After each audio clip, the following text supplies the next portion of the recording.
Betul ya? Mazin? Betul. Speaker dalam kan? Ada. Baik. Kita mulakan pengajian pada pagi ini dengan sama-sama membaca kitab Ilah Raden Nabi Muhammadin Mustafa Rasulullah sallallahu alaihi wasallam wa ala alihi kiram ashabul izam syailah Fatihah. A'udzubillahi minasyaitonir rajim. Bismillahirrahmanirrahim. Alhamdulillahi rabbil alamin arrahmanir rahim maliki yaumiddin. Iyyaka na'budu wa iyyaka nasta'in ihdinas siratal mustaqim siratal ladzina an'amta 'alaihim ghairil maghdubi 'alaihim waladdallin. Amin. Assalamualaikum warahmatullahi taala wabarakatuh. Alhamdulillahi wahdah sadaqa wa'adah wa nasara 'abdah wa 'azza jundahu wa hazamal ahzaba wahdah. Asyhadu an la ilaha illallah wahdahu la syarikalah wa asyhadu anna Muhammadan abduhu wa rasuluh. Allahumma salli wa sallim ala sayyidina wa nabina wa habibina syafiina wa maulana Muhammad imaman muttaqin wa qaidu du'am jahidin wa ala alihi wa sahbihi wa man da'a bi da'watihi sanna bi sunnatihi ila yaumiddin. Rabbi israh li sadri wa yassir li amri wa hlul 'uqdatam min lisani yafqahu qawli. Subhanaka la ilma lana illa ma 'allamtana innaka antal alimul hakim wa la haula wa la quwwata illa billahil alimul azim. Qala Allah Subhanahu wa ta'ala fi kitabil azim wa na'udzu billahi minasyaitonir rajim. Wattaqu fitnatan la tusibanna allazina zalamu minkum khassah wa'lamu annallaha syadidul iqab. Shadaqallahul azim. Maksudnya, takutlah oleh kamu akan bala bencana ataupun fitnah yang akan berlaku yang tidak akan terkena kepada orang-orang yang zalim di kalangan kamu sahaja, akan tetapi mengenai kepada semua orang. Wa'lamu, dan ketahuilah olehmu, annallaha syadidul iqab, sesungguhnya Allah SWT itu maha keras balasan siksaan azab dia.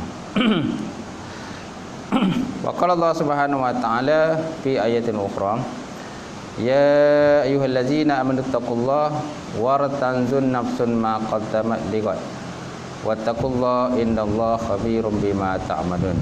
Maksudnya, wahai orang yang beriman, takwalah kamu kepada Allah Subhanahu wa taala dan perhatikanlah terhadap apa-apa yang kamu persiapkan untuk negeri akhirat kamu.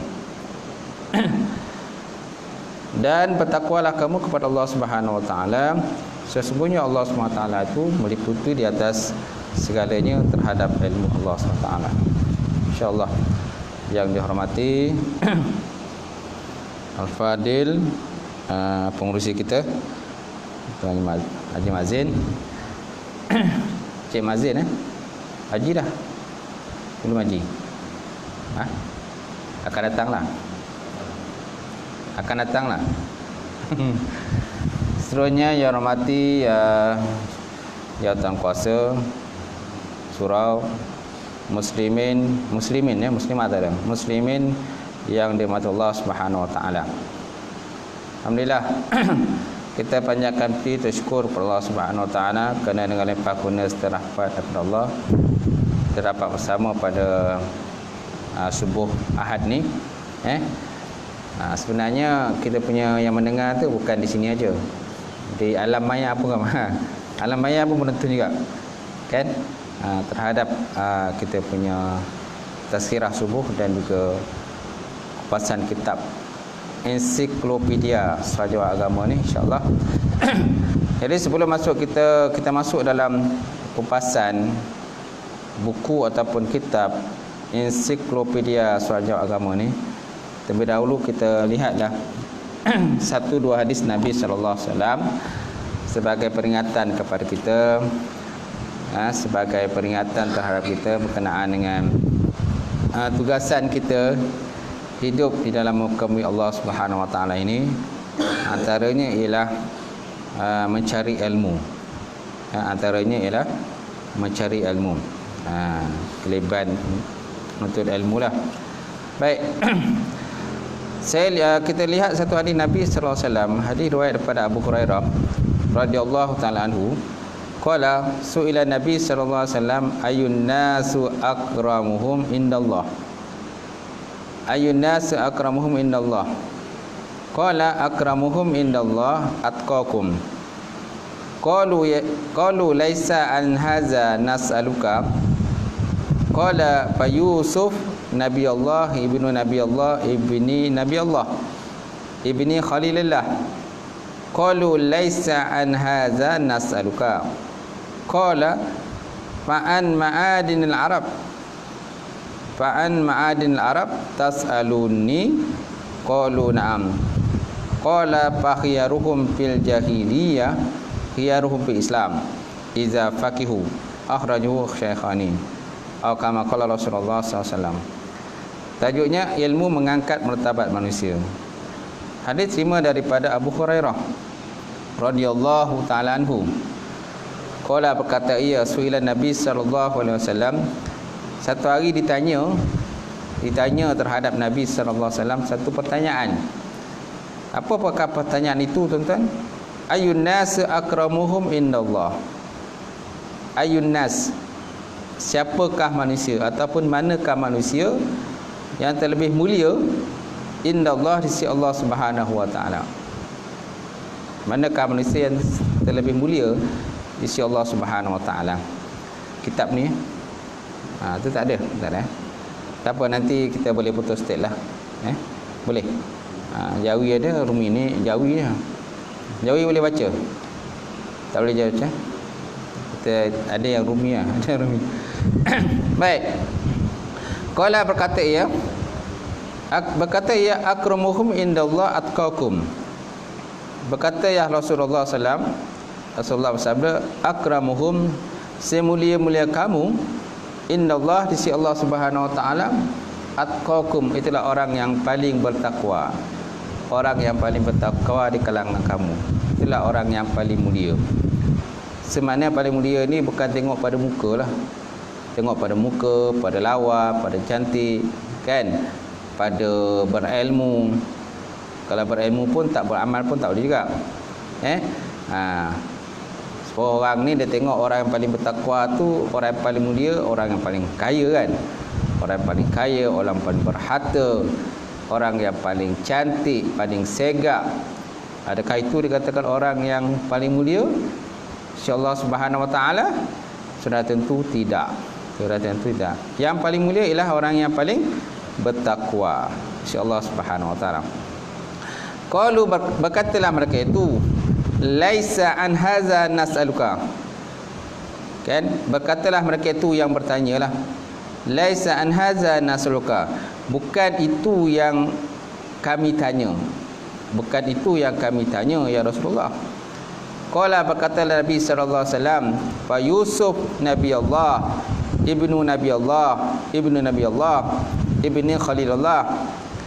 Maka Nabi sallallahu pun menjawab, maka Nabi Yusuf alaihissalam Nabi Allah, anak kepada Nabi Allah, anak kepada Nabi Allah, anak kepada Khalilillah, kekasih Allah SWT. Nabi menjawab dalam bentuk begitulah. Nabi menjawab dalam bentuk begitu untuk jawapan yang kedua. Kalau mereka berkata, laisa an hadza nas'aluka. Bukan itu yang kami tanya ya Rasulullah. Bukan itu yang kami tanya. Laisa an hadza nas'aluka. Qala, maka Nabi sallallahu alaihi wasallam menjawab, fa'an ma'adinil Arab as'aluni. Maka adakah kamu bertanya berkenaan dengan ma'adin ni, maknanya khazanah orang Arab? Tas'aluni, yang kamu nak tanya kepada aku? Qalu, maka mereka menjawab, na'am ya Rasulullah. Qala, maka Nabi sallallahu alaihi wasallam menjawab, fa khiyaruhum fil jahiliyah khiyaruhum fil Islam iza faqihu. Maka sebaik-baik kamu pada masa jahiliyah itu adalah sebaik-baik kamu dalam masa Islam. Iza faqihu, apabila mereka itu faqih. Apabila mereka itu faqih ataupun mereka itu alim. Hadis riwayat daripada Syaikhani, Imam Bukhari dan juga Imam Muslim. Artinya daripada Abu Hurairah radhiyallahu taala anhu katanya telah ditanya oleh Nabi SAW, siapakah orang yang paling mulia si Allah Taala? Lalu Nabi SAW menjawab, orang yang paling mulia si Allah Taala itulah orang yang paling bertakwa. Seterusnya mereka berkata lagi, bukan ini yang kami tanya.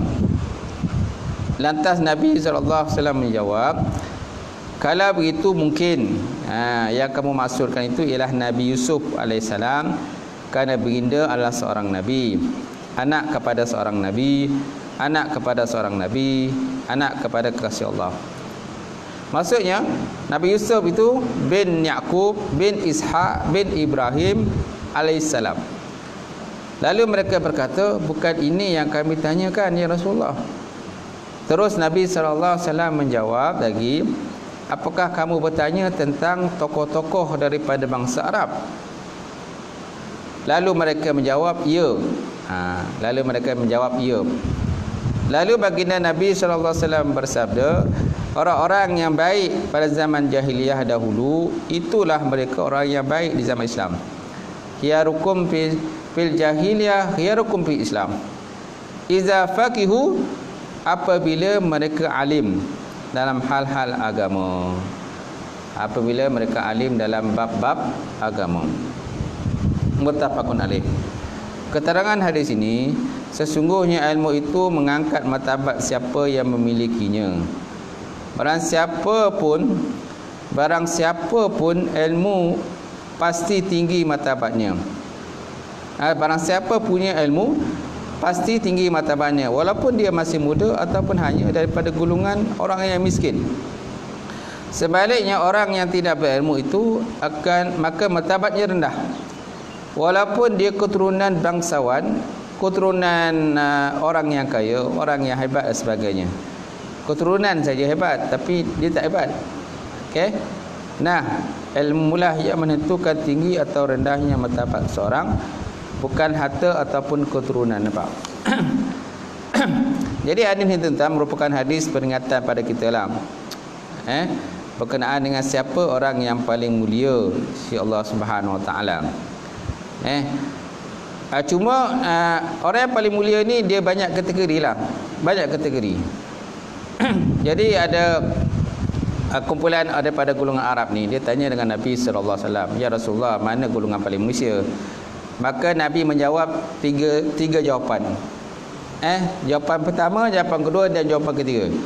Semua persoalan di sini, adakah jawapan pertama itu salah?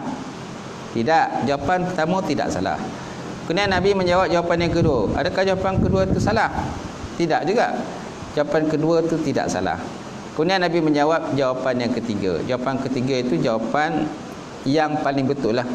Yang paling betul, tetapi tidak menafikan jawapan yang pertama dan jawapan yang kedua. Okey. Kerana jawapan yang pertama pun betul juga. Kerana Nabi SAW menjawab, akramuhum indallah atqakum. Yang paling mulia si kamu di sisi Allah, mulia kamu di sisi Allah Taala adalah orang yang paling bertakwa. Orang yang paling bertakwa itu paling mulia. Kan, inna akramakum indallah atqakum, rasakan firman Allah Taala.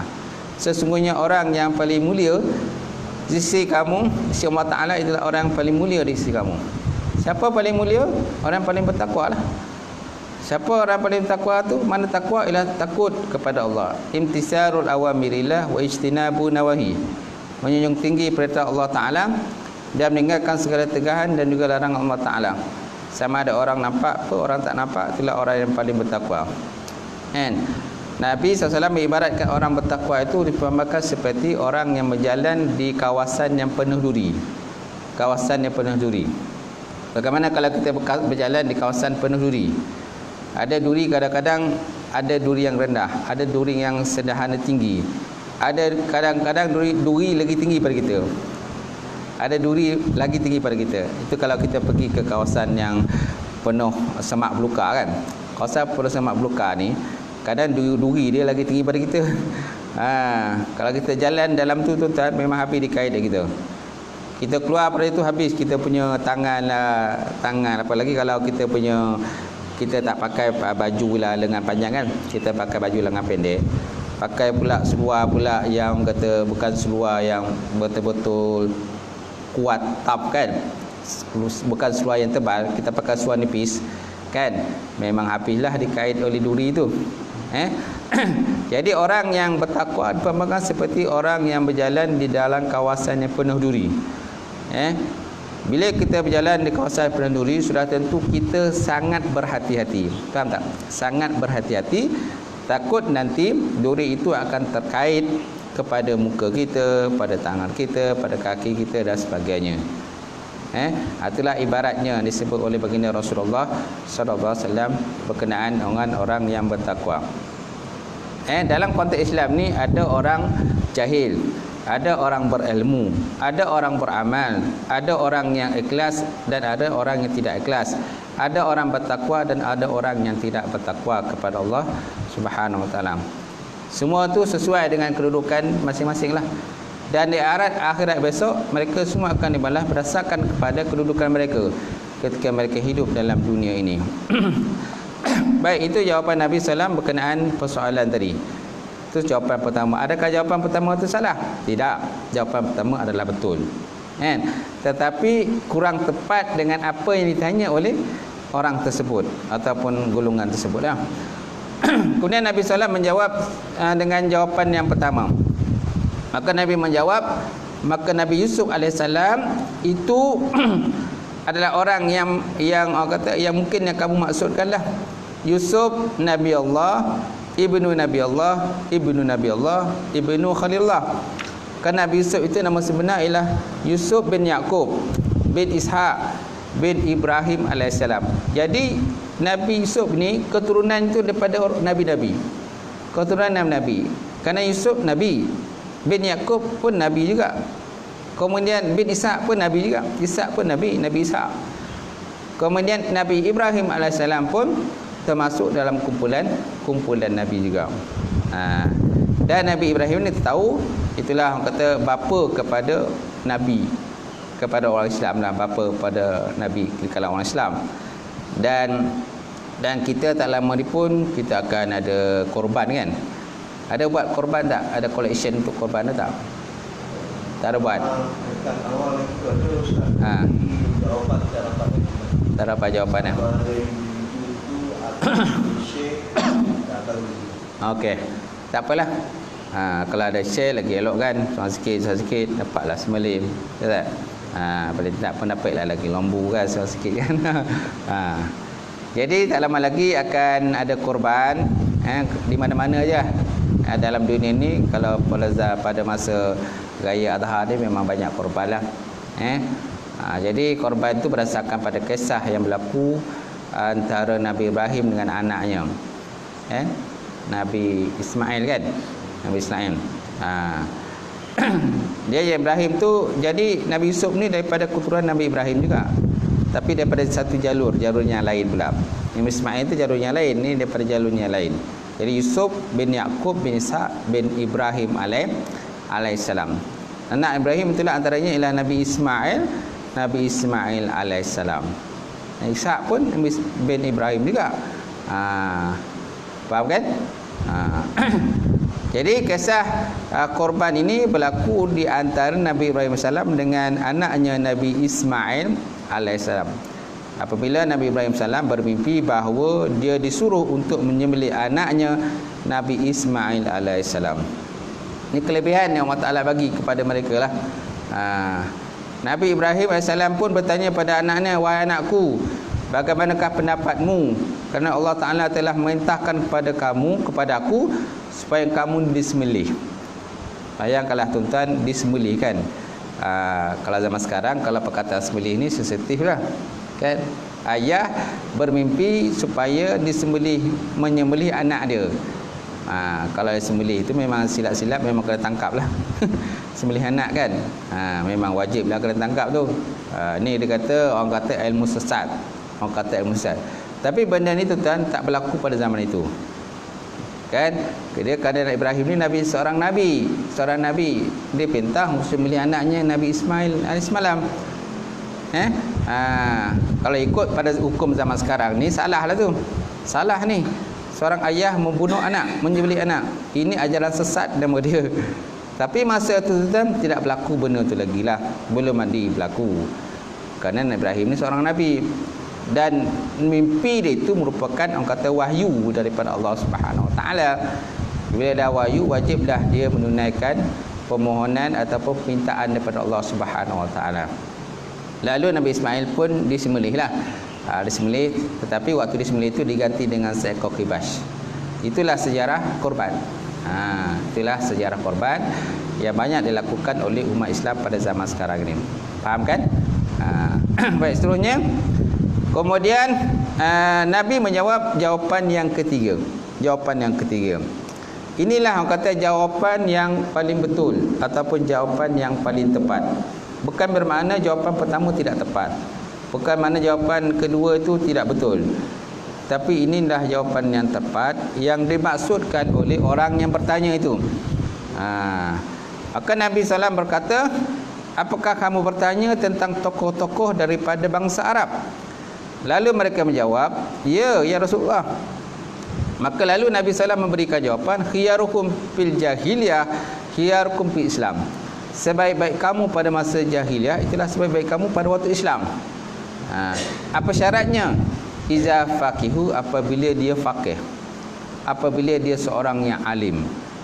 Tak guna kalau waktu di jahiliyah dia seorang lelaki yang hebat, kan, seorang lelaki yang garang, seorang lelaki yang disegani waktu jahiliyah, tetapi bila dia masuk Islam dia tak disegani, ataupun dia malas mengaji, dia malas belajar, malas menuntut ilmu daripada baginda Rasulullah sallallahu alaihi wasallam. Dia naklah juga rajin menuntut ilmu apabila dia dah masuk Islam. Contoh Sayyidina Umar lah. Contohnya Sayyidina Umar. Faham kan? Sayyidina Umar ni merupakan khalifah, kan, Amirul Mukminin yang kedua dan pada sejarah Islam selepas daripada kewafatan baginda Rasulullah sallallahu alaihi wasallam. Jadi Sayyidina Umar ni kan antara sahabat yang paling rajin, yang paling hebat, dan banyak hadis riwayat pada Sayyidina Umar, banyak hadis berkenaan cegah mungkar, banyak hadis yang diriwayatkan daripada oleh Sayyidina Umar Ibn Khattab. Seorang yang hebat lah, sahabat. Dia bukan seorang hebat, garang, kan, tegas, berani dia Sayyidina Umar tadi. Jadi sebelum jahiliyah dia pun hebat juga. Sebelum masuk Islam dia hebat. Itu sebab Nabi SAW pernah berdoa, ya Allah Tuanku, kau Islamkanlah, kau hebatkan Islam ini dengan kau masukkanlah Islam salah seorang daripada dua ummah. Salah seorang daripada dua ummah, kan? Seorang tu Umar, saya tak ingat Umar bin apa, tapi yang seorang lagi ialah Sayyidina Umar lah. Maka Allah Ta'ala bagi taufik daripada Sayyidina Umar, maka dia masuk Islam. Bila dia masuk Islam, dia pun hebat juga. Dia hebat, dia rajin belajar, dia rajin mengaji, selalu dengar nasihat-nasihat pada Rasulullah. Jadi akhir banyak adik-adik yang diterima daripada Sayyidina Umar, diriwayatkan kepada dia dan disampaikan para sahabat, dah sampai pada kita zaman sekarang ini dan kita amalkan. Barak. Jadi tak guna tuan-tuan kalau sebelum jahiliyah orang hebat, waktu Islam dia tak hebat. Naklah kalau boleh sebelum Islam dia hebat, bila masuk Islam pun dia hebat. Malah lebih dia punya menyelah lagi. Lebih menyelah lagi kehebatan dia. Dengan syarat apa? Iza faqih, apabila dia faqih. Faqih mana? Alim lah. Alim. Kalau daripada konteks lain, mana faqih itu ialah orang yang faham. Faqih ni mana? Orang yang faham tentang Islam itu, kehebatan Islam, kebagusan Islam, hukum syarak, kan, dalil-dalil berkenaan dengan sesuatu hukum, dalil daripada Quran ataupun hadis Nabi SAW, dia tahu benda tu. Itu dikatakan seorang yang alim. Seorang yang alim tidak akan sama dengan beribu-ribu orang jahil. Orang jahil banyak dia ni, tapi nak cari orang alim seorang pun kadang-kadang susah. Apalagi zaman sekarang ni tuan-tuan, kita lihat banyak di kalangan alim tu telah meninggal dunia. Bila orang alim meninggal dunia, mereka membawa semua ilmu mereka bersama dengan mereka ke alam kubur, ke alam barzah. Jadi orang yang tinggal ini, ketika mereka hidup dalam dunia, ketika orang alim itu masih hidup, orang yang masih hidup, orang yang tinggal tak nak berguru dengan dia. Bila tak nak berguru dengan dia, habislah ilmu tu dia bawa sekali. Sebabnya bila kita dengar ada orang alim, orang yang faham, yang faqih dalam agama, pergilah cari ilmu dia, dapatkan ilmu dia. Kenapa? Bila dia mati besok habis, ilmu dia akan bawa kembali, bawa semuanya ke dalam kubur. Tak dapat kita nak berguru dengan dia lagi. Bukan nak boleh berguru dengan orang dah mati, macam mana nak berguru? Tak? Kalau orang dah mati boleh berguru, bagus juga kan? Kita yalah. Itu pun kalau dia ada karang buku lah. Okay? Buku-buku ataupun kitab dia, orang-orang ulama ni bila dia mati mereka meninggalkan buku ke kitab. Tapi buku-buku dan kitab itu kalau kita tak mengaji dia punya kaedah-kaedah dan ibarat-ibarat, macam mana nak membaca buku dia, kitab dia, pun kita tak faham juga. Kita kena faham ibarat-ibarat, ungkapan-ungkapan, kaedah-kaedah digunakan oleh orang yang mengarang buku tu, ulama yang mengarang itu. Kalau kita tak belajar, maka kita pun tak faham. Jadi akhirnya buku-buku dan kita hanya sebagai pameran je lah. Pameran saja. Banyak kadang-kadang buku-buku kita jadi pameran je. Orang yang akhir-akhir tak tahu nak membaca dia, tak gerti nak baca. Kenapa? Kerana mereka tidak mempelajari kaedah-kaedah untuk membaca kitab itu. Orang yang pegang kunci kitab tu dah tak ada, dah meninggal dunia. Bila yang pegang kunci dah meninggal dunia, kita tak tahu membaca dia. Walaupun benda tu cantik, bagus dan sebagainya, tinggal pada kita satu khazanah yang hebat. Tapi sayangnya kuncinya itu telah pun dah tak ada, orang yang dah meninggal. Kerana orang yang meninggal tu, orang yang alim tu diibaratkan seperti orang yang memegang kunci ilmu itu. Bila kunci ilmu tu pemegang dia dah hilang, dah tak ada, meninggal, jadi habislah. Kita pun tak faham kitab dia. Kecuali kalau waktu orang tu masih hidup, kita belajar dengan dia macam mana kaedah untuk memahami ibarat-ibarat ataupun ungkapan-ungkapan yang ditulis dalam itu. Baik. Jadi keterangan daripada, jadi ada 3 jawapan itu. Jawapan yang paling tepat ialah jawapan yang terakhir itu. Kalau di sini Nabi kata itu orang pada zaman jahiliah, sebelum jahiliah dia baik, selepas jahiliah pun baik. Apabila dia fakih, kan, kita kias dengan suasana kita zaman sekarang lah. Kalau sini dia kata orang Arab, kan, jadi kita kias dengan orang kita sendirilah. Jadi orang kita sendiri, kalau sebelum ni kita seorang yang jahil, kita tak faham bab agama, kemudian kita berubah, kita ubah diri kita, kan, berubah daripada yang tak baik kepada menjadi orang paling baik, dan kita cuba cari ilmu, tuntut ilmu. InsyaAllah kita pun insyaAllah sebagaimana yang disebut oleh baginda Rasulullah sallallahu alaihi wasallam tadi. Mana kan sebelum kita jahiliah ni kita seorang yang hebat, kita seorang yang bagus. Yes. Sebelum kita berubah, kita seorang yang baik dan bagus. Jadi bila kita dah berubah, kita naklah menjadi orang yang paling baik dan kita bagus. Dengan syarat kita faqih lah. Kita alim, kita rajin belajar, tuntut ilmu dan sebagainya. InsyaAllah. Kan? Di mana ada usaha, insya-Allah di situ ada jalan. Yang penting usahalah. Di kalangan kita kadang-kadang malas nak usaha. Kan masanya banyak dihabiskan dengan perkara-perkara keduniaan, perkara-perkara lara. Kan sibuk mencari harta sana, mencari harta sendiri sehingga terlupa dalam bab mencari ilmu pengetahuan. Jadi sayangnya bila nanti kalau orang yang berilmu tu meninggal dunia, habislah. Tak dapat kita ilmu mereka lagi. Sebabnya kita kena ambil perhatian lah dalam bab ini.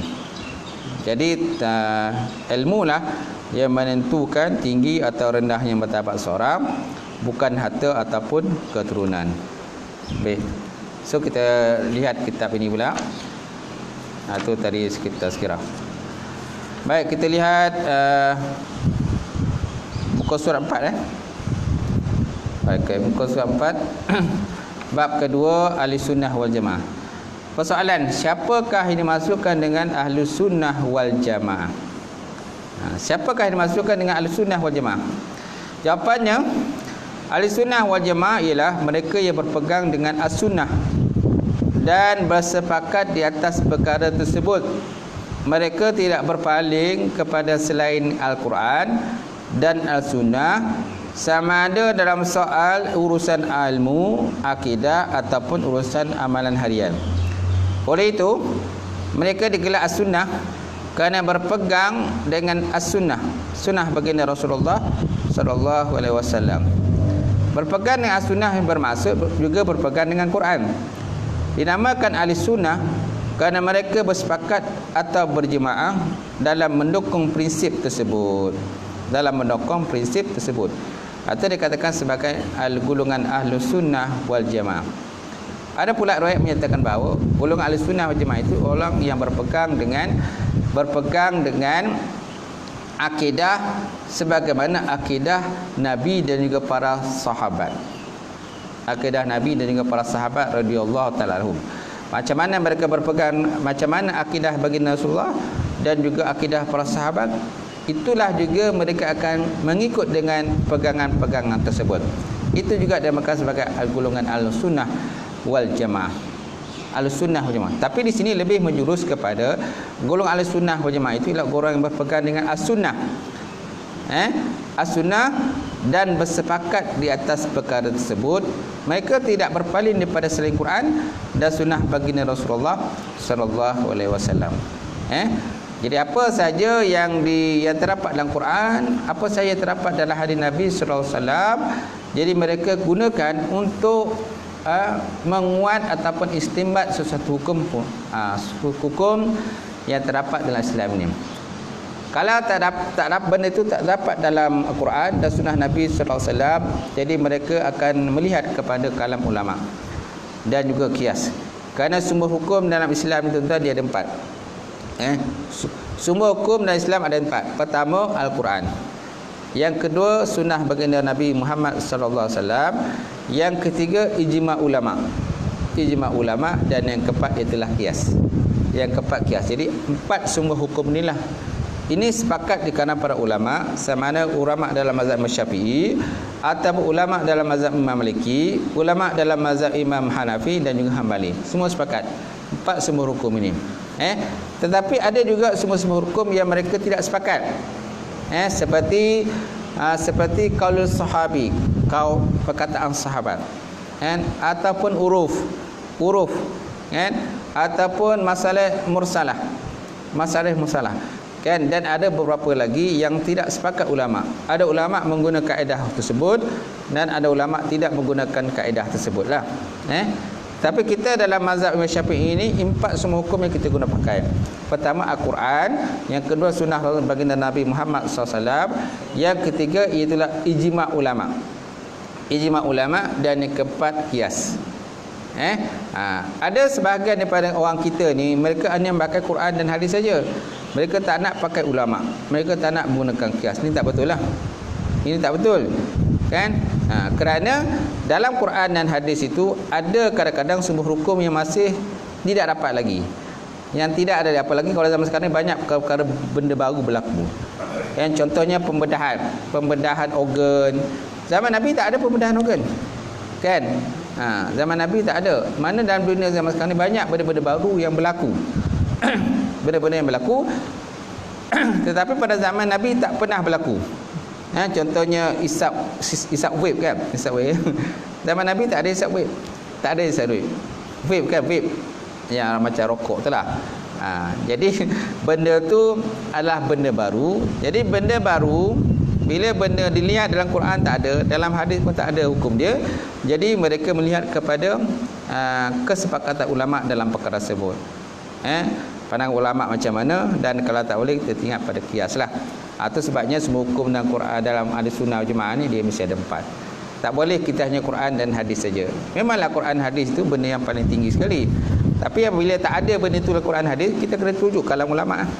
Kata ulama aja ni, kesepakatan mereka dalam perkara tadi. Mereka bincang, akhirnya mereka setuju dan sepakat menyatakan hukumnya haram, menyatakan hukumnya halal dan sebagainya. Kemudian Nabi SAW bersabda, taraktu fikum amraini ma in tamaksaktum bihima lan tadullukum abada, kitabullah wa sunnati. Aku tinggalkan kepada kamu, kata Nabi, 2 perkara. Jikalau kamu berpegang teguh kepada keduanya, nescaya kamu tidak akan sesat selama-lamanya. Apa dia, tuan-tuan? Al-Quran dan sunnah baginda Rasulullah sallallahu alaihi wasallam. Quran dan sunnah baginda Rasulullah SAW. Kalau kita berpegang keduanya, insya-Allah kita tidak akan sesat selama-lamanya. Tetapi Tetapi tidak semua perkara terdapat dalam Quran dan hadis. Tak semua perkara. Apalagi zaman sekarang ni banyak benda-benda baru berlaku. Banyak benda-benda baru berlaku yang tidak berlaku pada zaman Nabi Muhammad sallallahu alaihi wasallam. Itu sebab yang perlunya kan kesepakatan ulama, pandangan ulama, cara mereka istinbat hukum, mulakan hukum dan sebagainya, kan mereka tengok pada wakil kejadian yang sebenarnya, realiti dan sebagainya, maka akhirnya mereka keluarkan satu hukum dengan perkara tersebut. Itu sebabnya kan perkataan ulama kita tak boleh nak tinggalkan. Kalau orang hanya pakai Quran dan hadis, kita katakan orang Wahabi. Orang kata Wahabi, dia pakai Quran hadis dia. Mana ulama tak nak pakai. Itu tak boleh lah. Kita ahli sunnah ni mesti kena pakai. Baik, kemudian perkataan jemaah ada disebut dalam hadis yang diriwayatkan oleh daripada Auf bin Malik. Baginda Nabi SAW bersabda, "Iftarakat Yahud ala ihda wa sab'ina firqatan, wa wahidatun fil jannah wa sab'una fin nar. Wa iftarakat Nasara ala sintaini wa sab'ina firqatan, fa ihda wa sab'una fin nar. Wa wahidatun fil jannah. Wallazi nafsu Muhammadin biyadi, la taftariqanna ummati ala salasin wa sab'ina firqatan. Fa wahidatun fil jannah wa sintani wa sab'una fin nar. Qila ya Rasulullah, faman manhum qala al-jamaah. Qala al-jamaah. Maksudnya orang Yahudi telah berpecah kepada 71 golongan. Orang Yahudi berpecah kepada 71 golongan. Kemudian satu golongan daripada mereka dalam syurga dan 70 yang lain berada dalam neraka. Satu saja masuk syurga, sedangkan 70 lain masuk neraka. Ini daripada golongan apa tu? Yahudi. Kemudian orang yang Nasara pula ataupun Nasrani, mereka berpecah kepada 72 golongan. 71 mereka masuk dalam neraka dan satu golongan masuk syurga. 71 masuk neraka, 71 golongan saja masuk syurga. Demi Tuhan yang diri Muhammad berada dalam kekuasaannya, benar-benar umatku akan berpecah pada 73 golongan. Satu golongan dalam syurga dan 72 masuk neraka. Baginda ditanya, siapakah mereka yang masuk syurga itu ya Rasulullah? Maka Nabi SAW menjawab, jamaah. Maka Nabi menjawab, jamaah. Ada yang menyatakan bahawa jamaah itu ialah jamaah al-sunnah wal jamaah. Orang-orang yang berpegang dengan Al-Quran dan sunnah baginda Nabi SAW. Dan ada yang menyatakan bahawa mereka-mereka yang berpegang, beretikad dengan etikad Nabi dan juga para sahabat. Macam mana etikad para Nabi dan juga para sahabat, itulah yang kita berpegang dengan etikad tersebutlah. Sebuah lagi hadis riwayat daripada Sahih Tirmizi, riwayat daripada Abdullah bin Am, di mana Nabi SAW bersabda, wa taftariqu ummati ala salasin wa sab'ina millatan kulluhum finnar illa millatan wahidah. Qalu wa man hiya ya Rasulullah? Qala ma ana alaihi wa ashabi. Dan akan berpecah umatku kepada 73 millah. Millah ini golongan. Millah maksudnya golongan.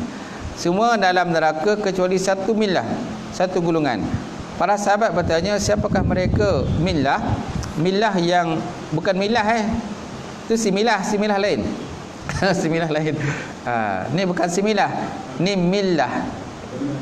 Millah, mim lam ta.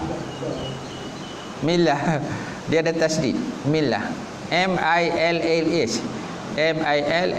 Millah. Millah ni bahasa Arab. Millah bahasa Arab maknanya kumpulan. Puak ataupun kumpulan lah. Okey. Jadi akan pecah umatku kepada 73 millah. Bukan semilah, millah. Semuanya berada dalam neraka kecuali satu millah. Satu golongan. Para sahabat bertanya, siapakah mereka dalam millah yang satu ini wahai Rasulullah?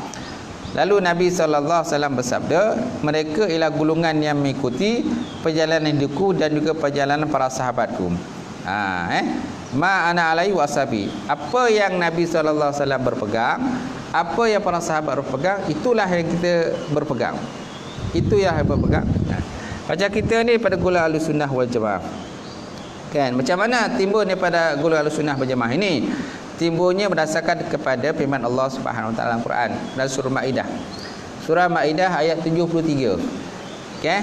Ayat surah Maidah 73 yang berbunyi ya ayyuhallazina amanu may yattadi minkum an dinihi fasawfa ya'tihum biqaumin yuhibbuhum may yuhibbuna azillatin 'alal mu'minin wa 'izzatin 'alal kafirin yujahiduna fi sabilillah wa la yakhafu lawmata laim zalika fadlullah yu'ti man yasha wallahu wasi'un 'alim. Surah Maidah ayat 73. Cari ya. Maksudnya wahai orang-orang yang beriman, may yattada minkum, barang siapa yang murtad daripada kamu, daripada golongan kamu, maka Allah Taala akan mendatang ke satu kaum yuhibbuhum wa yuhibbuna.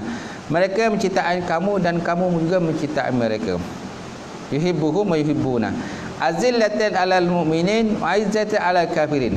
Kan, mereka bersifat lemah lembut terhadap orang beriman dan keras dan tegas terhadap orang-orang yang kafir. Yujahiduna fi sabilillah, dan mereka itu berjihad pada jalan Allah Subhanahu wa taala, wala yakhafu lawmata laim, dan mereka tidak takut terhadap golongan-golongan yang menghina mereka. Zalika fadlullah yu'ti man yasha, demikian itulah golongan yang mereka Allah Taala berikan kepada mereka. Man yasha yu'ti man yasha wallahu wasi'un alim. Allah Taala itu maha luas anugerah nikmat dia lah. Dalam ayat itu Allah Ta'ala ada menyebutkan yuhibbuhum wa yuhibbuna. Yuhibbuhum wa yuhibbuna. Mereka mencintai dia dan dia juga mencintai mereka. Jadi siapakah golongan itu? Siapakah golongan yuhibbuhum wa yuhibbuna? Mereka cinta kepada dia dan dia cinta kepada mereka. Siapa golongan itu? Kan golongan itu ialah hum qaumun haza. Mereka itulah kaum ini. Sambil Nabi menunjuk kepada Abu Musa Asy'ari radhiyallahu ta'ala anhum, salah seorang daripada sahabat baginda Rasulullah sallallahu alaihi wasallam. Kan? Seorang daripada sahabat baginda Nabi Muhammad sallallahu alaihi wasallam. Dan sekarang ini tuan-tuan, kita berpegang dengan pegangan Ahlussunnah wal Jamaah yang diasaskan oleh Abu Musa Asy'ari. Abu Hasan Asy'ari. Abu Hasan Asy'ari ini adalah daripada keturunan Abu Musa Asy'ari, yang sebagaimana ditunjuk oleh Nabi SAW dalam ayat tersebut. Kita daripada golongan Ahlussunnah wal Jamaah yang diasaskan oleh Abu Hasan Asy'ari. Abu Hasan Asy'ari daripada jalur ataupun keturunan daripada Abu Musa Asy'ari. Sebagaimana yang ditunjuk oleh Nabi Muhammad SAW bahawa nanti pada akhir zaman akan banyak berlaku fitnah di kalangan umat Islam. Jadi daripada golongan mana yang kita nak berpegang? Maka kita berpegang daripada golongan Abu Hasan Asy'ari, yang mana Abu Hasan Asy'ari daripada keturunan Abu Musa Asy'ari sebagaimana ditunjuk oleh Nabi SAW dalam ayat tersebut. Jadi ada seorang sahabat sebenarnya macam ni. Ada seorang sahabat bertanya dengan Nabi, apakah maksud daripada ayat suratul Maidah itu? Ayat suratul Maidah ayat 73. Ya ayyuhallazina amanu may yattadi minkum an dinihim. Baik orang yang beriman, barang siapa yang murtad daripada agama dia, maka Allah Taala akan keluarkan satu kaum yang lain, yuhibbuhum ma yuhibbuna. Mereka mencintai dia dan dia mencintai mereka. Azillatin 'alal mu'minin wa 'izzatin 'alal kafirin. Mereka bersifat lemah lembut terhadap orang yang Islam dan keras terhadap orang yang tidak beriman. Mana orang kafirlah. Dan mereka pula sifat mereka selalu berjihad pada jalan Allah Subhanahu wa taala, dan mereka tidak takut terhadap celaan orang-orang yang mencela. Terhadap celaan orang-orang yang mencela. Kan? Itulah ayat yang menjadi asas, menjadi tonggak ataupun asas ataupun punca dia, punca kuasa puncanya kan, daripada mana kita Ahlussunnah wal Jamaah itu. Daripada mana Ahlussunnah wal Jamaah?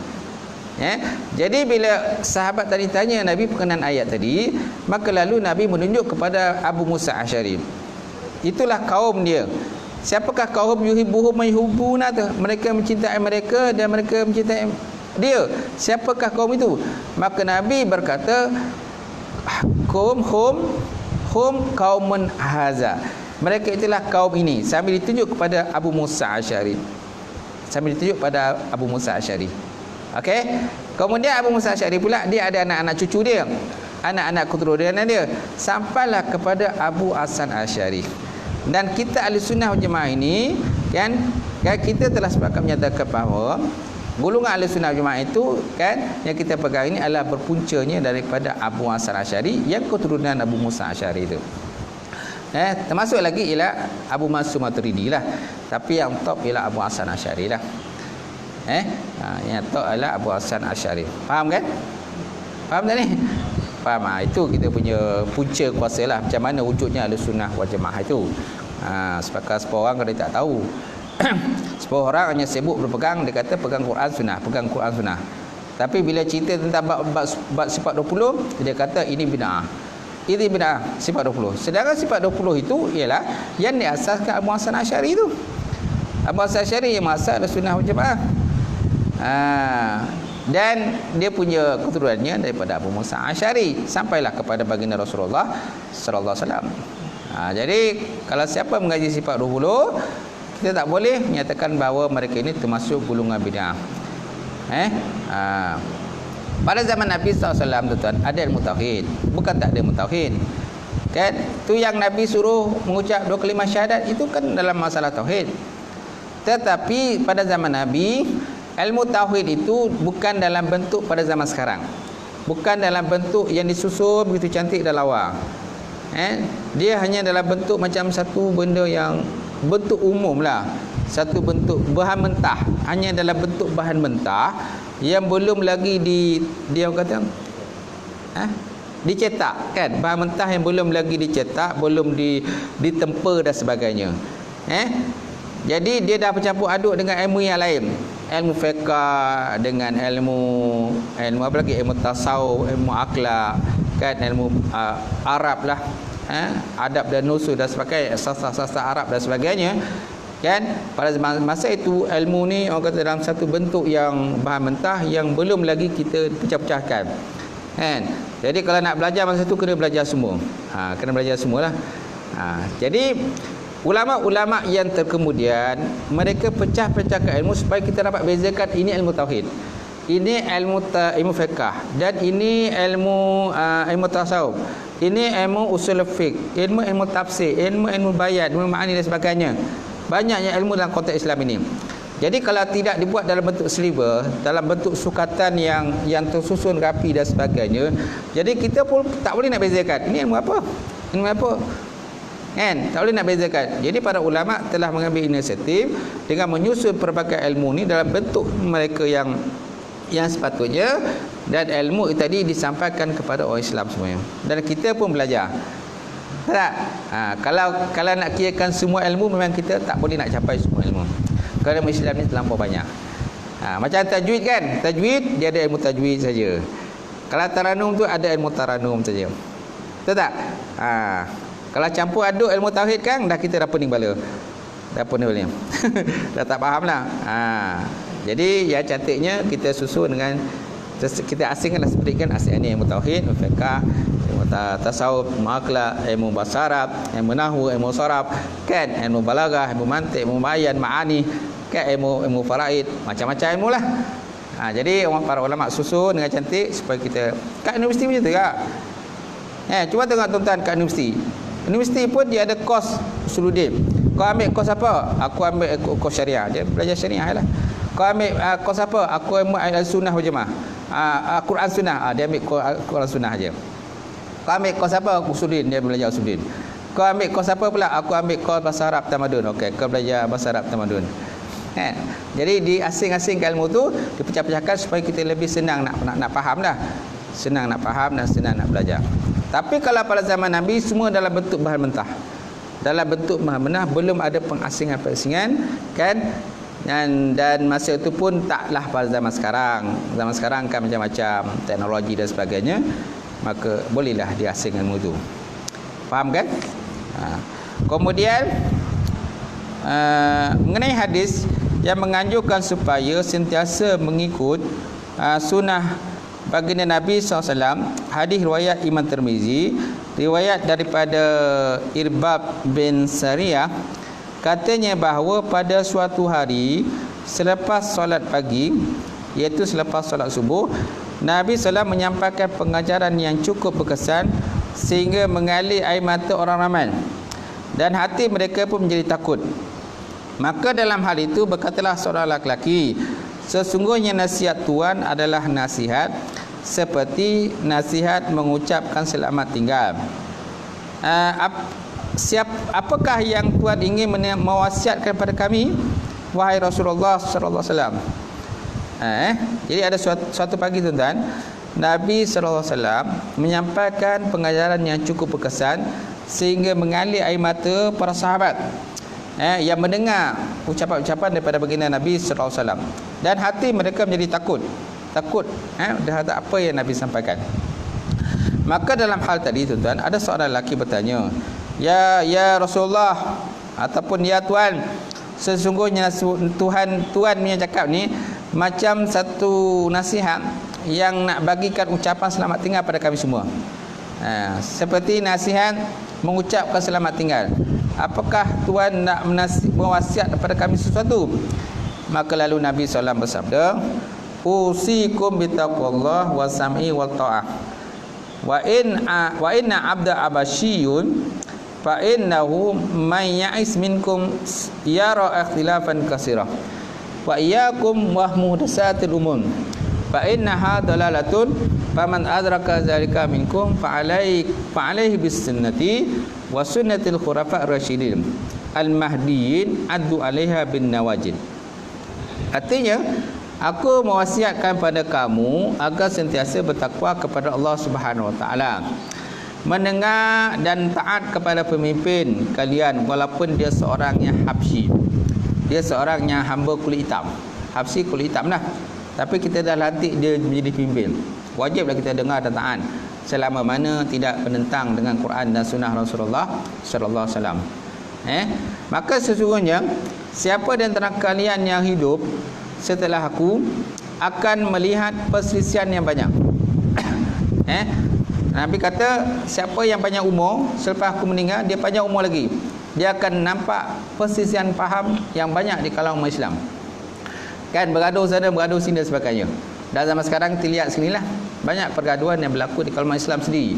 Bercakap-cakap kan, fitnah di antara satu sama lain. Oleh itu Nabi kata, jauhilah oleh kalian perkara-perkara baru yang dibuat-buat dalam masalah agama. Ini bid'ah, kerana ia adalah satu kesesatan. Jadi Nabi kata, naklah kita jauh benda-benda bid'ah. Benda-benda bid'ah yang tidak dilakukan oleh baginda Nabi SAW dan juga para sahabat. Nabi tak pernah buat, jadi jangan buatlah. Sesiapa saja menemui perkara demikian, maka naklah dia mengikuti sunnah aku dan sunnah khulafa ar-rasyidin yang mendapat hidayah daripada Allah Subhanahu Wa Taala, dan naklah kamu berpegang dengan sunnah itu dengan gigi-gigi geraham. Dengan gigi-gigi geraham. Peganglah sunnah itu dengan gigi geraham. Ini merupakan satu bahasa kiasan lah. Kiasan. Macam mana kita nak pegang sunnah dengan gigi? Mustahil lah. Tak boleh lah kita nak pegang. Kan sunnah adalah satu benda yang subjektif. Kan? Gigi geraham ni benda yang orang kata dalam bentuk yang gigi geraham kan, satu gigi lah. Gigi yang paling kuat. Gigi geraham ni satu gigi yang paling kuat. Disuruh supaya kita gigit sunnah. Kan, ini satu benda yang subjektif lah, susah kita nak buat. Sunnah ni satu benda yang umum, yang luar dan besar. Jadi maksud dengan gigit sunnah dengan gigi geraham itu maksudnya pegang dengan kuat lah. Pegang dengan kuat sunnah-sunnah baginda Rasulullah sallallahu alaihi wasallam. Mana-mana kita dengar itu sunnah Nabi, kita pegang dan kita cuba amalkan dengan sebaik yang mungkin. Janganlah kita tinggalkan. Dan kalau ada kita dengar benda-benda baru yang dalam konteks agama ni kan, yang tak pernah dibuat oleh para ulama, yang tidak pernah dibuat oleh para sahabat dan sebagainya, maka hendaklah kita tinggalkan. Ada di kalangan kita kadang-kadang hanya berpegang dengan Quran, dengan sunnah saja. Ulama dia tak pegang, tak boleh. Dia hanya berpegang, contoh berpegang dengan kata pendapat hadis daripada Imam Bukhari ataupun Imam Muslim saja. tegang, sedangkan apa yang berlaku di kalangan para ulama seperti Imam Syafi'i ke semua dia tak nak pakai. Itu tak boleh lah. Kerana kalau ikut pada turutan kan, siapa yang hidup dulu, siapa yang hidup kemudian? Imam Bukhari dengan Muslim, siapa hidup dulu? Imam Bukhari. Imam Bukhari dengan Muslim dengan Imam Syafi'i, siapa hidup dulu? Imam Syafi'i dulu. Imam Syafi'i dulu. Kan? Dia yang ikut turutannya pertama Imam Hanafi, yang paling atas. Imam Hanafi dia lahir dulu. Lepas tu Imam Malik pula lahir. Lepas tu Imam Syafi'i pula lahir. Ketika Imam Syafi'i lahir, Imam Hanafi dah meninggal dunia dah. Dia tak ada dah. Yang ada masa tu Imam Malik aja. Jadi ini Imam Syafi'i berguru dengan Imam Malik. Kan? Lepas tu Imam Hambali. Imam Hambali berguru dengan Imam Syafi'i. Tak lama lepas itu tuan, bila apa-apa ulama dia meninggal, barulah lahirnya Imam Bukhari. Barulah Imam Bukhari, Imam Muslim. Imam Nasa'i, Ibnu Majah dan sebagainya. Abu Daud. Jadi jarak antara Imam Bukhari dan Muslim itu dengan Imam Syafi'i jaraknya sangat jauh. Ada di kalangan kita ni hanya berpegang dengan Imam Bukhari dan Muslim, sedangkan Imam Syafi'i tak nak guna. Tak boleh, siapa hidup dulu? Sudah tentu yang hidup dulu Imam Syafi'i. So pandangan Syafi'i itu jauh lebih baik. Adakah Imam Syafi'i tak pernah jumpa hadis itu? Sudah tentu Imam Syafi'i dia hidup lagi dulu, sudah tentu dia lagi berjumpa dengan hadis tersebut berbanding dengan Imam Bukhari dan Imam Muslim. Faham kan? Jadi jelas hadis ini menjurus berpegang kepada sunnah Nabi dan perjalanan para khulafa ar-rasyidin yang terpimpin ke jalan yang benar. Hadis yang demikian juga didapati dalam Sunan Abu Majah, juga diriwayatkan daripada Irbab bin Sariyah bahawa Nabi SAW bersabda, selepas baginda bernasihat yang cukup berkesan di dalam hati. Okey? Alaikum bittaqullah. Sikit lagi ya, sikit lagi. Satu lagi, alaikum bittaqullah was-sam'i wa ta'ah. Wa inna abdan habasyian fasatarawna min ba'di ikhtilafan syadida. Fa'alaikum bisunnati wa sunnatil khulafa ar-rasyidin al-mahdiyyin. Addu 'alaiha bin nawajib wa iyyakum wa umurul muhdasat al-muhdasat fa inna kulli bid'atin dhalalah. Artinya, naklah kamu semua bertakwa kepada Allah, naklah kamu dengar dan taat kepada pemimpin kamu yang selama mana tidak bercanggah Quran dan Sunnah, walaupun dia seorang yang hamba yang absyi, hamba kulit hitam. Kita dah lantik dia sebagai pemimpin, kita kena taat dah. Dan kamu akan melihat selepas aku persisihan yang teruk, yang berat, ikhtilafan syadidan, perselisihan perbalahan yang berat dan teruk di kalangan umat aku, kata Nabi. Maka naklah kamu berpegang kepada perjalanan sunnahku dan perjalanan hidup para khulafa rasyidin yang mendapat hidayah daripada Allah Subhanahu wa taala. Naklah kamu berpegang dengan perjalanan itu dengan gigi geraham kamu. Ini pegang dengan kuat. Jagalah diri kamu daripada mengada-gandakan atau mengikut perkara-perkara baru dalam konteks agama. Maka sesungguhnya setiap bid'ah itu ialah benda sesat. Wa kullu bid'atin dhalalah wa kullu dhalalatin finnar. Setiap benda bid'ah itu ialah sesat. Setiap benda yang sesat dalam neraka. Setiap benda yang sesat dalam neraka. Cuma dalam konteks bid'ah ada dua. Bid'ah ada dua. Satu bid'ah hasanah, yang kedua bid'ah dhalalah. Bid'ah hasanah ialah satu bid'ah yang baik, yang kalau kamu buat dapat pahala. Sedangkan bid'ah dhalalah bid'ah sesat. Kalau kamu buat, kamu mendapat dosa. Contohnya dalam masalah tahlil kan. Dalam masalah tahlil, zaman Nabi adakah tahlil? Tak ada dibuat zaman Nabi tahlil. Tapi umat zaman kita pada mazhab ini, tahlil itu satu benda yang dibolehkan. Tahlil satu benda yang dibolehkan. Ada orang berhujah, kenapa orang kita ni buat tahlil? Bukankah tahlil itu bid'ah? Nabi tak pernah buat pun. Sebenarnya tahlil bukan satu benda bid'ah, benda yang dibolehkan. Kerana berdasarkan kepada doa baginda hadis Nabi yang berbunyi, iza mata ibnu adam in qata'a amaluhu. Bila bila mati anak Adam, maka terputuslah amalannya, kecuali tiga perkara. Pertama, sedekahun jariyah. Yang kedua, ilmun yantafa'u bi. Yang ketiga, waladun soleh yad'u lahu. Kan? Apabila mati ada maka terputuslah amalannya kecuali 3 perkara. Pertama, anak yang soleh yang berdoakan untuk dia. Yang kedua, sedekah jariah atau wakaf. Yang ketiga, ilmu yang manfaat diajarkan pada orang lain. Kan? Daripada situ nampak pada kita bahawa doa anak soleh menunjukkan bahawa dibolehkan kita berdoa untuk orang yang telah mati.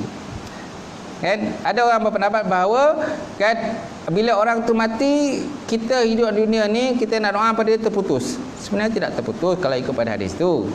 Walaupun dalam secara zahiriatnya tak sebut pun tentang berkenaan tahlil, tak ada sebut tahlil pun situ. Tak ada sebut tentang tahlil. Kan? Tapi nak tunjuk pada kita bolehnya kita berdoa. Boleh kita berdoa untuk si mati, orang yang telah meninggal dunia. Jadi dikiaskan kepada tahlil. Apalagi kalau kita banyak orang kata berdoa benda-benda baik, kan? Dan kalimat thayyibah pun termasuk dalam bab sedekah. Kan? Sedekah ni sedekah boleh sampai kepada si mati. Kalau kita bersedekah, niat bersedekah, kan? Apa yang kita sedekah tu boleh sampai kepada si mati. Kerana berdasarkan kepada hadis Nabi tadilah, mana doa anak yang soleh yang doakan untuk dia. Dan kita digalakkan sentiasa bersedekah. Dan sedekah ni bukan hanya bentuk duit. Tak? Sedekah pun dalam bentuk orang kata kalimat thayyibah. Bukankah Nabi kata tahlil itu sedekah? Kita tahlil sedekah, lepas tu orang kata tahmid sedekah, takbir sedekah, kalimah yang baik sedekah, amal ma'ruf nahi munkar pun sedekah, kan? Apa lagi? Buang duri kat jalan pun sedekah. Kemudian apalagi kalau kita berwakaf untuk si mati, kan? Sedekah tajirah, berwakaf untuk si mati, kan termasuk juga. Sebenarnya itu sebabnya para ulama ahli sunnah jemaah menyatakan bahawa mazhab ini dibolehkan kita itu bertahlil. Tak ada masalah tahlil. Tahlil je lah. Kan? Dengan niat untuk si mati itu. Kerana doa orang anak soleh kan sampai. Walaupun kita ni bukan termasuk dalam anak si mati, tetapi kita termasuk daripada golongan-golongan orang-orang yang soleh. Yang mendoakan untuk si mati. Baik. Jadi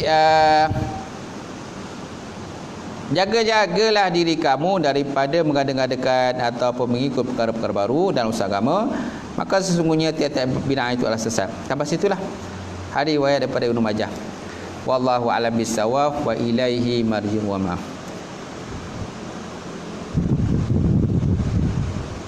Okey. 1 jam. Ngamlah 1 jam. 1 jam 3 minit.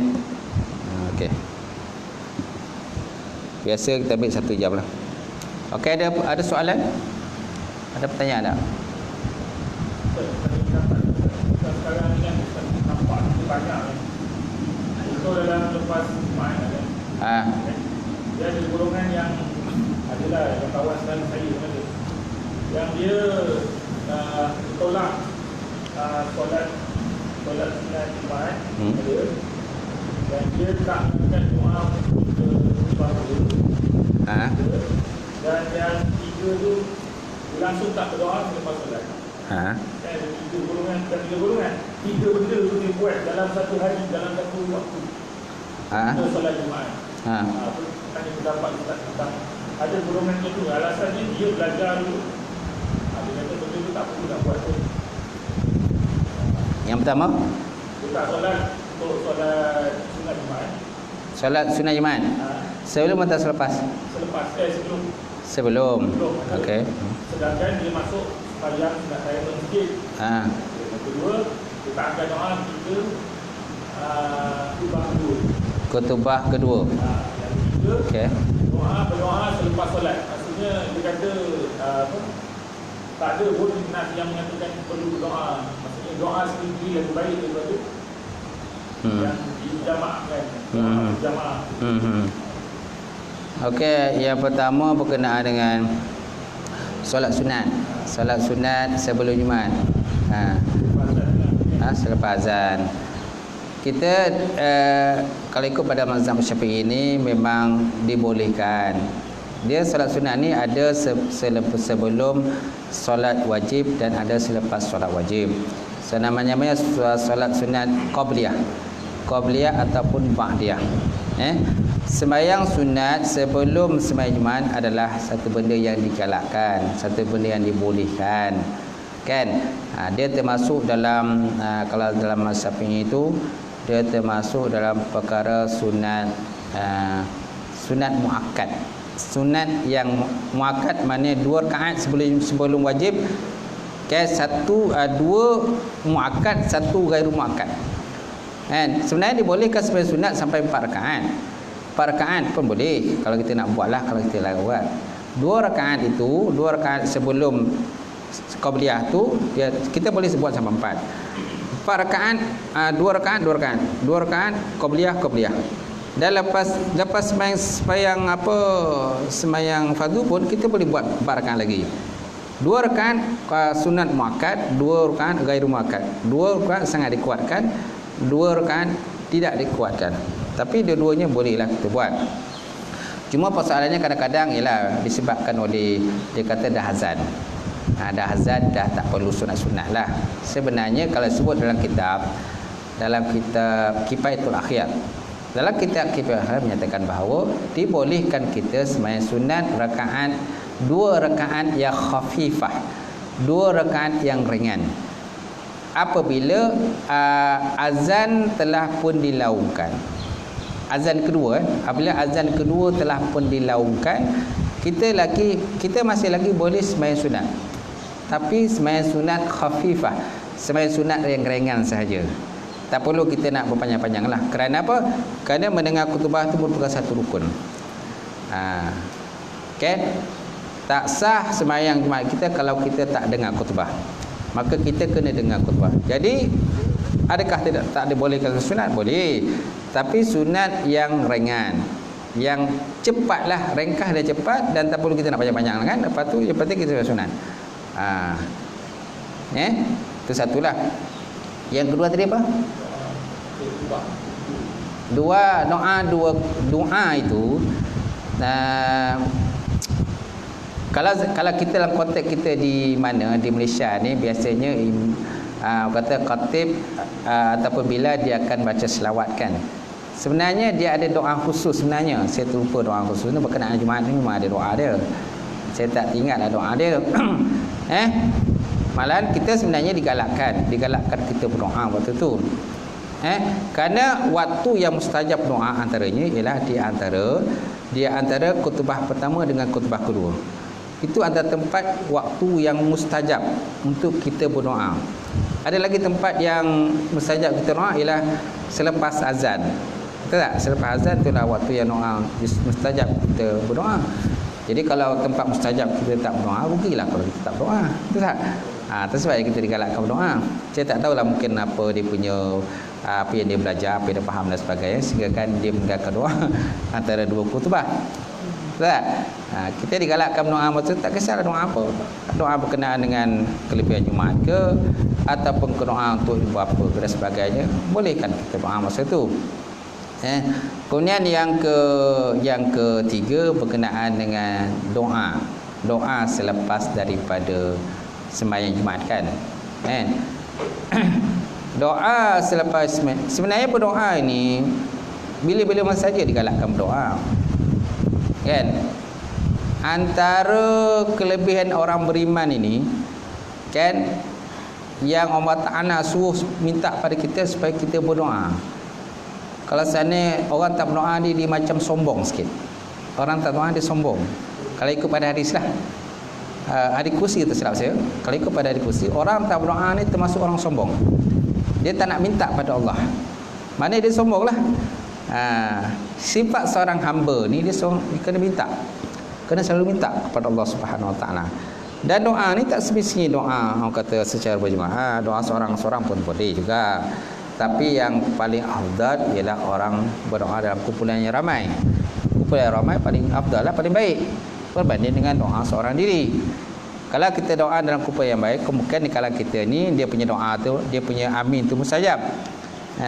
Kita ni kadang-kadang jenis orang banyak dosa, banyak kekurangan. Kau kena doa, kita tak mustajab. Jadi minta orang lain berdoa dan kita aminkan ramai-ramai, insya-Allah. Kan? Kemungkinan ada di kalangan kita ni orang yang mustajab, dia punya doa tadi. Jadi mungkin Allah Taala akan menerimalah permintaan dan juga perkenankan apa yang kita doa tadi. Betul tak?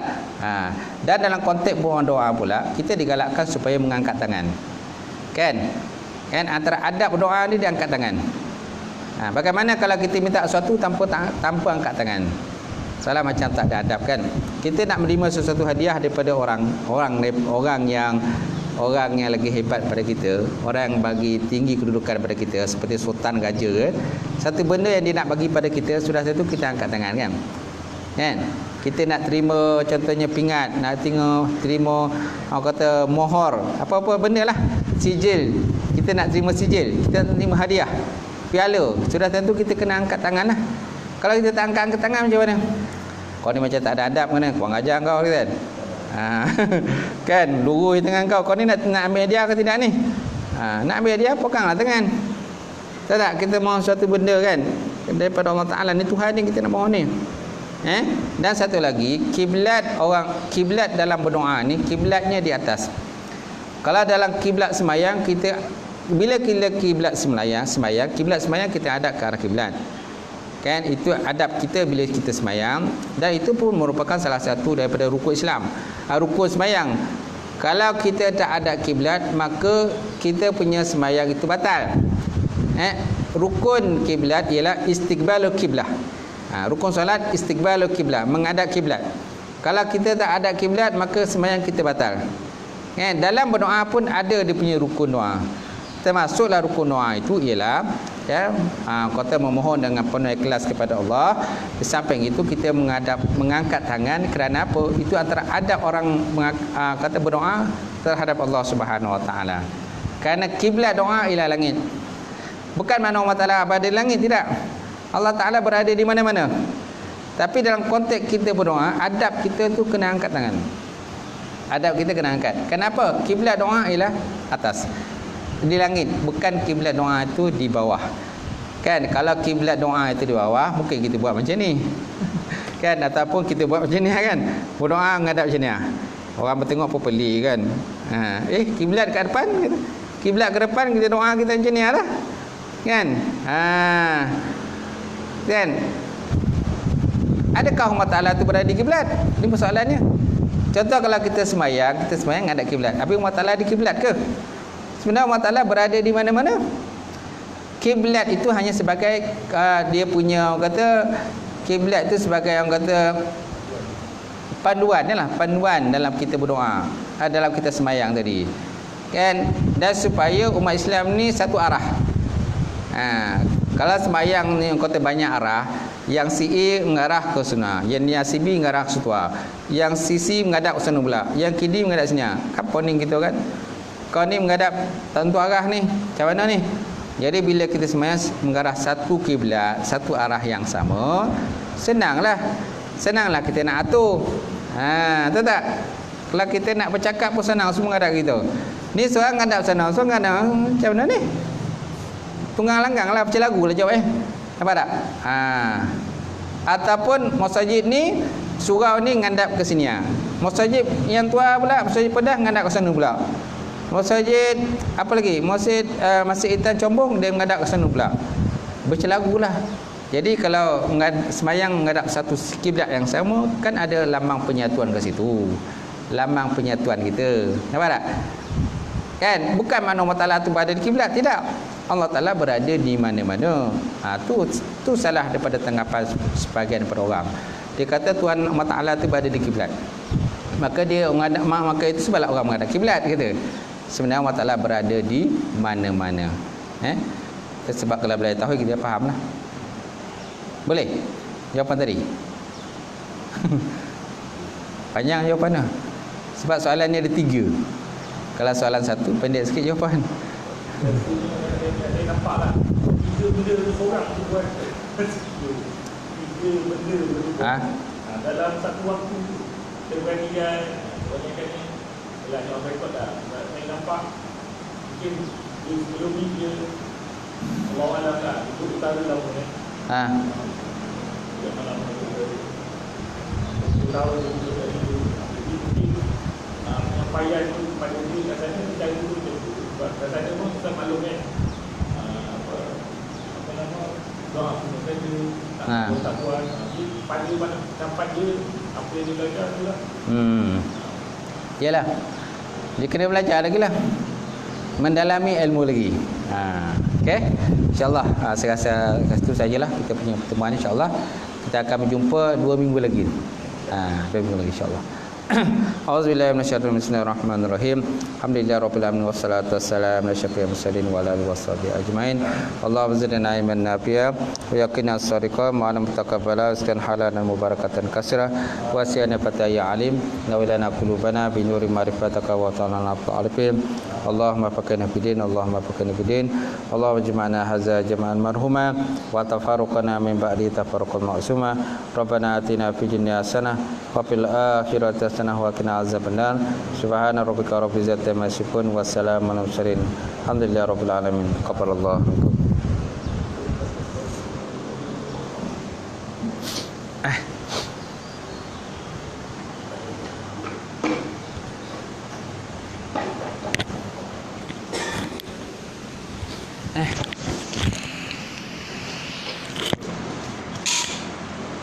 Tekan finishing. Finish. Tak nampak? Finish. Dah finish.